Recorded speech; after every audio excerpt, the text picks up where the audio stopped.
بسم الله الرحمن الرحيم، والصلاة والسلام على أشرف خلق سيدنا محمد خاتم الأنبياء والمرسلين. النهارده مع الدرس الأول لكيفية حماية الصفحات والجروبات من السرقة. ولنتعرف على كيفية الحماية من السرقة يجب أولا أن نعرف كيف تتم السرقة. أولا، السرقة عن طريق الشات بوضع رابط هاكر اثناء الحديث في الشات، بمجرد ضغطك عليه يخرج حسابك خارج الفيسبوك ويكون ايميلك وباسوردك امامه على صفحه وهميه، صفحه تسجيل دخول وهميه، فيدخل بحسابك ويعمل نفسه ادمن ويحذفك ويحذف باقي الادمن ويصبح هو الادمن الوحيد. وهناك روابط نشيطه جدا بمجرد مرور الماوس فوقها يخرج حسابك من الفيسبوك ويتم سرقه الحساب والجروب. ولتلافى هذه الطريقه يجب اغلاق الشات نهائيا وللأبد وعدم اتباع الروابط وخصوصا في الرسائل مهما كان السبب. ثانيا، السرقة ببرامج الهاكر عن طريق ايميلك الضامن لحسابك، وهي طريقة معقدة عن طريق ارسال رسالة للفيسبوك عن طريق ايميل الياهو للهاكرز، وبعد 24 ساعة يصلوا بصورتك ويكون بصفة حسابك والجروب. وهشرح هذه الطريقة المعقدة في نهاية الفيديو. ولتلافى هذه الطريقة يتم إخفاء الإيميل الياهو من على صفحتك، ويفضل عدم إعطائه لأحد للتواصل عبر الياهو، ويكون لك إيميل آخر للتواصل مع أصدقائك، وعدم الموافقة على الدخول في التطبيقات التي تسمح باختراق إيميلك مثل المزرعة السعيدة وتطبيق الأهرامات والتطبيقات الإسلامية مثل الأذكار وخلافه. ثالثا، السرقة عن طريق برامج الهاكرز الخاصة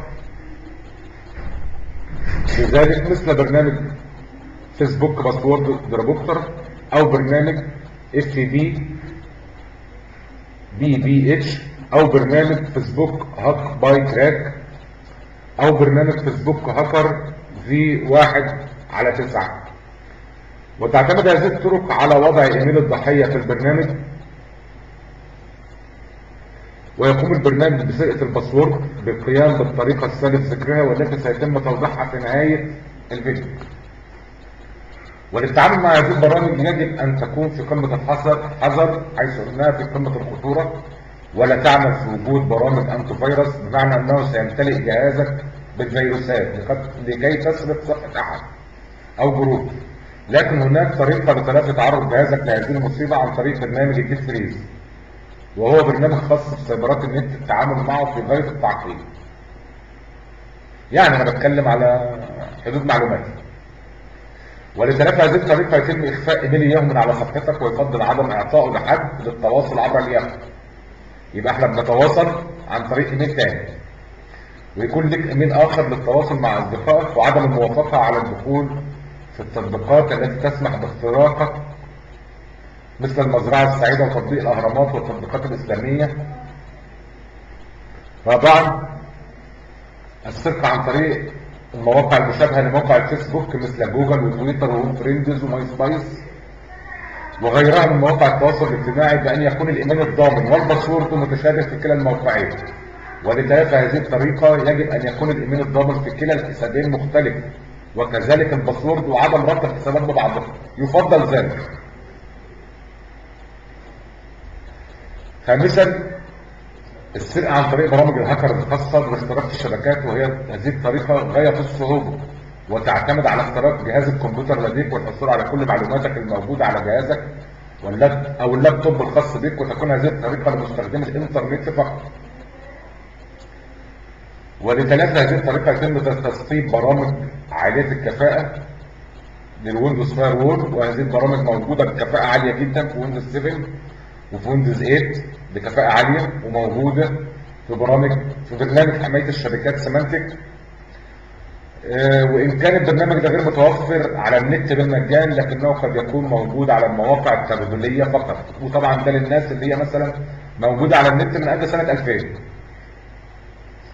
نأتي بعد كل هذا ونستخلص ان المشكلة كلها في الشات واتباع الروابط وظهور الايميل على صفحتك والموافقة على السماع للتطبيقات بالحصول على ايميلك واختراق حسابك، وكل برامج الهاكر تعتمد على هذا في المقام الاول والاخير.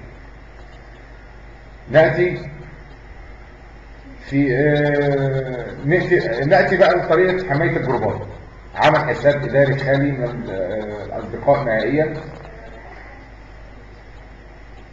باسم الجروب أو بأي اسم يكون هو الإدمن في الجروب ومنشئه. ركز في حتة ومنشئه، حيث أنه حسب الإعدادات الجديدة 2014 يصعب حذف منشئ المجموعة مع وجود عدم استعماله نهائيا إلا في الوقت الضرورة. وإن كان هناك أكثر من إدمن فتكون بيانات الحساب معروفة لكل الإدمن. أما ما يدعون عمل إدمن خفي فهذه الطريقة قديمة جدا لا تتناسب وعادات الفيسبوك الحالية، حيث أن أي إدمن يرى أي صفحة أو سواء المغلقة أو المحروقة أو أثناء حذفها، فإن كانت هذه الطريقة صعبة بعد الشيء فيتم الالتزام بطرق الحماية اللي احنا قلناها قبل كده. نقطة مهمة ملحوظة صغيرة،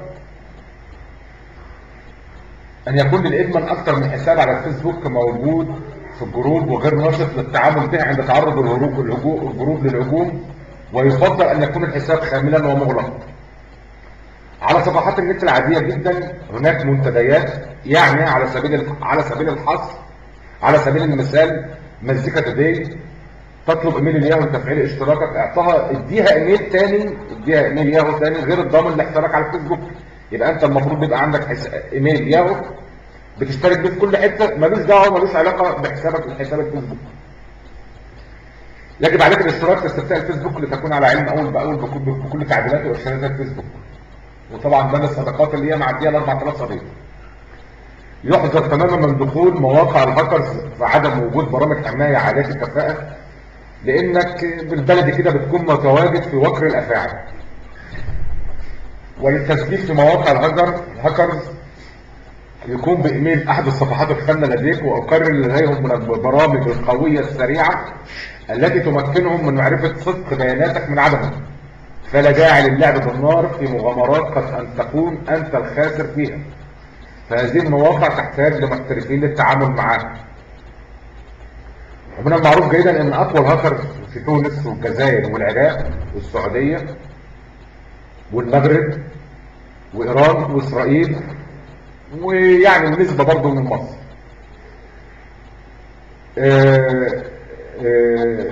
هنزل صوره علشان خاطر في انجلش ياما في الطريقه اللي انا هقولها، والطريقه معقده اللي انا قلت عليها اللي هي طريقه الحساب، وان كنت هحذف منها خطوه عشان برضه ما بقاش سبب في تعليم حد ازاي يسرق.